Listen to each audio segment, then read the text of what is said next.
As if you needed any more reason at all to get into Kaiju number 8, Chapter 29 solidifies that this series is becoming a very strong staple in the shonen library.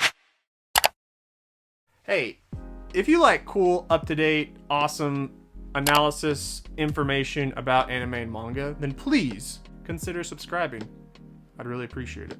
Chapter 29 shows us the backstory of Vice Captain Soshiro and his swordsmanship. Basically, what's happening is he is of a mindset that swordsmanship is very important and he wants to apply that to defeating future kaiju.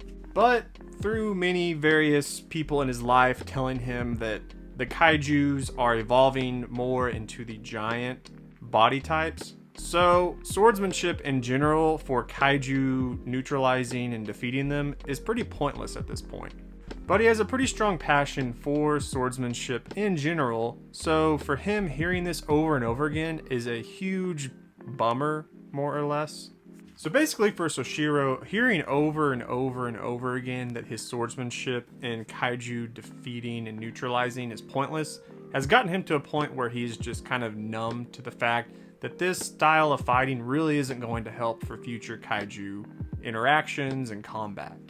It isn't until he interacts with Mina and she asks him to specifically join her squadron that he starts to realize and see the future potential of his swordsmanship abilities. Basically, her whole point in doing this was because Soshiro's swordsmanship could potentially be valuable in neutralizing smaller kaiju or nihonju. Her point being that there isn't always going to be the massive kaiju that you see every day in this world. There are still the smaller ones, which using a massive gun like Mina does really wouldn't be the best situation to be in if you are her. They would easily maneuver around her, and moving that giant gun around wouldn't be the ideal type of fighting to use while fighting the smaller kaiju. So hearing Mina say this in this flashback to Soshiro motivates him to help defeat this kaiju that they're currently fighting in the manga chapter. It's a medium-sized yonju, so it is still technically too big for him to be fighting, but he gets motivated by this backstory of his to help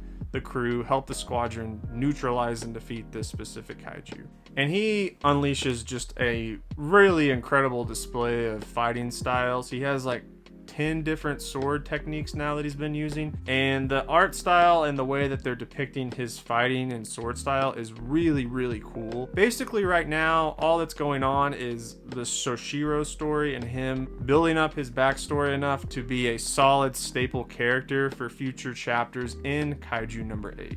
Now, like I said earlier, if you're not into Kaiju number 8 yet, it is still very early in this series to jump in and easily catch up within a few days. I personally started it, and in one day of just binge reading, I got caught up in the series.